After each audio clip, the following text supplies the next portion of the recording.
नमस्कार प्रेक्षकांनो. कमळी या मालिकेच्या आजच्या भागामध्ये आपण जबरदस्त ट्विस्ट पाहणार आहोत. तर प्रेक्षकांनो, या मालिकेत दिवसेंदिवस गूढ उलगडत चाललेले आहे. हो, म्हणजे खरं सांगायचं तर आतापर्यंत आपण असं समजतोय की कमळी ही राजन आणि सरू यांची एकमेव मुलगी आहे. पण नाही प्रेक्षकांनो, ज्या वेळेला आता मालिका कथानक पुढे सरकत चाललंय त्यावेळी जेव्हा दोघा नवरा बायकोंची भेट झाली त्यावेळेस सरू आता इकडे आपल्या दुसऱ्या मुलीबद्दल सत्य राजेंच्या समोर सांगितलं. हो, कमळीची जुळी बहीण एक आहे. नक्की हे सत्य कुठे दडलं आणि या सगळ्यांमध्ये दोन्ही मुले कुठे आहे? कमळी जर हिच्याजवळ आहे तर दुसरी मुलगी कुठे आहे हे सत्य समोर येतात.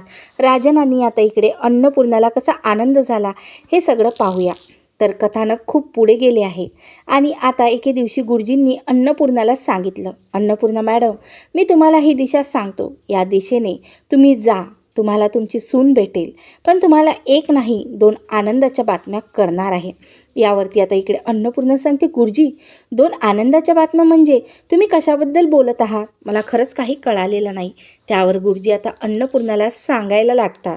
खरं सांगायचं तर अन्नपूर्णा मॅडम, म्हणजे आता मी तुम्हाला सांगू का, तर तुमची 1 नाही 2 नाही, तुम्हाला 3 नाती आहेत. राजेंच्या नशिबामध्ये 3 मुली आहेत.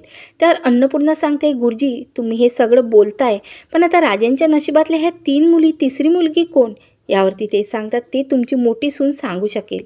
यावरती अन्नपूर्णा आता सांगायला लागते, गुरुजी काय बोलताय? खरंच मला या गोष्टी आहेत हे काय कळायला मार्ग नाही. गुरुजी म्हणतात, हो अन्नपूर्णा मॅडम, ही तीच गोष्ट आहे. मी तुम्हाला जे ठिकाण सांगितलं त्या ठिकाणी तुम्ही जा आणि त्या ठिकाणी गेलात की तुम्हाला तुमची आता मोठी सून मिळून जाईल आणि तिच्याचकडून तुम्हाला गूढ उलगडेल आणि ते जे सांगेल ना 100% खरं आहे हे तुम्ही मान्य करून चला. असं म्हटल्यावर गुरुजींनी दिलेल्या संकेतानुसार अन्नपूर्णा निघालेली आहे. ती म्हणजे आता सुनेला हॉस्पिटलमध्ये भेटायला. अन्नपूर्णा ज्या वेळेला त्या ठिकाणी जाते आणि गुरुजींना सांगितल्यास त्या ठिकाणी तिला आता सरू भेटलेली आहे. इतके दिवस चाललेला हा लपांडव संपलेला आहे. म्हणजेच आता आपली सरू मंदिरात इथे आहे आणि तिकडे अन्नपूर्णा पोचली. परत ती पळून जाण्याचा प्रयत्न करत असतात. अन्नपूर्णाने सांगितलं, शपथ आहे तुला तुझ्या 2 मुलींची शपथ म्हटल्यावरती आता इकडे सरू एकदम गडबडली. म्हणजे आता यांना कसं काय माहिती दुसऱ्या मुलीबद्दल? प्रेक्षकांना आता एकदम रंजक वळण आलेलं आहे. भूतकाळातल्या 17 वर्षापूर्वी सगळा प्रकार समोर येण्याची वेळ आता आली आहे. तर या 17 वर्षामध्ये 18 वर्षामध्ये वेळेमध्ये दुसऱ्या मुलीचं सत्य आतापर्यंत सरूने लपवलं. बरं, सत्य लपवलं, पण मुलीला कुठे लपवलं ते सुद्धा कळायची वेळ आलेली आहे. आणि हे सगळं का केलंय ते सुद्धा कळायची वेळ आली. तर आता ज्या ठिकाणी अन्नपूर्णा आलेली आहे ते ठिकाण म्हणजे नयनताराचं घर. गुरुजींनी सांगितलेलं ते ठिकाण आता नयनताराच्या सुद्धा समजलेलं आहे की इतके दिवस आपल्याकडे जी साधना म्हणून राहत होती ती दुसरी तिसरी कोणी नाही, तर ती आता अन्नपूर्णाची सून आहे. आणि तोपर्यंत सगळ्यांनाच प्रेक्षकांनो खूप मोठा धक्का बसला आहे. अन्नपूर्णाची सून आणि इतके दिवस इथे आतापासून राहिलेली आहे ती म्हणजे नोकर. खरंच आता खूपच मोठी गोष्ट आहे. आणि इकडे नयनताराला प्रेक्षकांनो जरा धक्काच बसला आहे. अशा पद्धतीने नयनतारा आता मात्र जरा गडबडलेली आहे. बरं, हे सगळं होत असताना मग तोपर्यंत इकडे साहेबांना सत्य समजले, ऋषीला सत्य समजले, अजून कमळीचं सत्य समोर येणं बाकी आहे. पण आता हे सत्य जर समजलेलं आहे तर सगळं आता होत असताना मग आता अन्नपूर्णा खूप मोठ्या दिमाखात आपल्या मोठ्या सुनेचं स्वागत करते आणि आपल्या मोठ्या सुनेला घरात घेते. तर अन्नपूर्णाने या सगळ्यामध्ये आपल्या सुनेचं स्वागत करून तिला जसं घरात घेतलं त्यानंतर खऱ्या अर्थाने आता इकडे नवीन इनिंग सुरू झाली. पण आता एंट्रीच्याच वेळेला अन्नपूर्णाने तिला थांबून आता माझ्या नतीचं सत्य सांग असं तिने सांगितलं. त्यानंतर मग आता आपल्या सरूने कमळीचं सत्य सांगताच कमळीच आपली नात आहे तर अन्नपूर्णाला कळलंय. कमळीला तर आपलं घरच सगळं वैभवसुद्धा मिळालेलं आहे.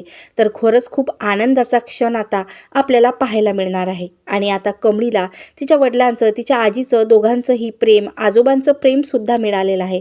पण आता खरं बाकी राहिलंय ते म्हणजे अन्नपूर्णानं जाणून घेणं, ते म्हणजे आपल्या तिसऱ्या नातीबद्दल. आणि ती आता राजनला काहीच बोलत नाही. तर ती आता गौरीला एकांतात घेते आणि सरूला एकांतामध्ये घेऊन आता इकडे तिला ती विचारते. राजनला यातलं काही सांगू न देता मग आता खऱ्या अर्थाने गौरी आपली खरी स्टोरी सांगायला लागते. तर आता राजनसोबत ज्यावेळेला राजन आता प्रोजेक्टसाठी गावात आलेला असतो त्यावेळेस सरू ज्यावेळेस राजनच्या प्रेमात पडते आणि त्यावेळेला खऱ्या अर्थाने दोघं उगामी मंदिरामध्ये एकमेकांच्या साक्षीने बदलून लग्न केलेलं असतं. त्या साक्षीदार आबा असतात आणि त्यानंतर राजन कामानिमित्त बाहेर गेलेला असतो. त्यानंतर त्या गडबडीमध्ये सरू प्रेग्नंट राहिलेली असते. त्यावेळी मोबाईल नाही, चिठ्ठी नाही, काहीच नसल्या कारणाने इकडे राजनपर्यंत सरू प्रेग्नेंट आहे ही खबर पोहोचल्यावरती तो येईल. खूप लेट होते तोपर्यंत प्रेक्षकांनो सरूची डिलिव्हरी झालेली असते. त्यावेळी राजन ऑलरेडी तिकडे आलेला आहे. राजनने फक्त आपल्या एका मुलीच पाहिलेलं असतं. ज्यावेळेला प्रेक्षकांनो राजनने एकाच मुलीला पाहिलेलं आहे त्यावेळी तिकडे आता आपली सरू म्हणजे गौरीने खूप मोठं सत्य लपून ठेवलेलं असतं. कारण आता तिला एकीकडे कामिनीचं सुद्धा माहिती झालेलं असतं की कामिनी कशा त्यांच्या मुलींच्या जीवावरती उठली. कारण आता 2 मुलीला ते कामिनी पासून गौरी वाचू शकत नाही म्हणून आता हे सत्य तिनं एका मुलीचं लपून ठेवलेलं असतं आणि हे सत्य आता कामिनीला सुद्धा माहिती नाही. तर आता राजन आणि सरू यांच्या 2 मुली आहेत, पण डिलिव्हरीच्या वेळेला 2 मुली झाल्या कारणाने दुसरी एक गोष्ट अशी घडलेली की कामिनीला त्याच वेळेला सुगाव लागला आणि प्रेक्षकांनो कामिनीने याच कारणास्तव इकडे गावाला झेप घेतली. तिला ज्या वेळेला समजले की राजनचे लग्न केलेले बाई प्रेग्नेंट आहे त्याच वेळेला तिने तर कारस्थान करायला सुरुवात केलेली असते. पण आबांनी त्यावेळेला खूप मोठं कांड रचलेलं असतं. आबांनी इकडे एक मुलगी गायब करून टाकलेली असते आणि एक मुलगी सरूकडे ठेवलेली असते. कारण आबांना माहिती होतं की या कामिनीपासून या नागिनपासून 2 मुलींचं रक्षण आबा करू नाही शकत. त्याच कारणास्तव ती मुलगी फक्त सरूला एकच मुलगी माहीत असते आणि ही सत्ता आबांच्या सोबतच असते. पण जात दाईच्या आधी आबांनी अशा काही ठिकाणी हे सत्य लिहून ठेवलेलं असतं की ज्या वेळेला सरूला ती चिठ्ठी सापडते तेव्हा तिला समजते की मला दुसरी मुलगी आहे. हे सत्य सरू आबा यांच्या व्यतिरिक्त कोणालाच माहिती नसतं. पण ज्यावेळेस गुरुजींनी अन्नपूर्णाला हे सत्य सांगितलं त्यावेळेला अन्नपूर्णाने गुरुजींकडे अपेक्षा केलेली आहे की मला हे सत्य कळलंच पाहिजे, माझी नात कोण आहे. आणि तेव्हाच गुरुजींनी अन्नपूर्णाला तुमची नात ही तुमची सूनच सांगू शकते कोण आहे तर हे सांगितलं. तर हे सगळं चालू असताना आता मात्र अन्नपूर्णाने गौरी माझी नात कुठे आहे असे विचारताच गौरी सांगते खरं तर आपल्या नातीचा शोध तुमच्या नातीचा आपल्यातच घ्यायला पाहिजे. कारण आता त्या कामिनीने जे काही कारस्थान केलं त्याच्यामध्ये माझी एक मुलगी तिने गायब केलेली म्हणजे पण आबांनी हे करायचा प्रयत्न केला पण त्या कामिनीने पळवले आणि तिला माहीत आहे की माझी दुसरी मुलगी कुठे आहे.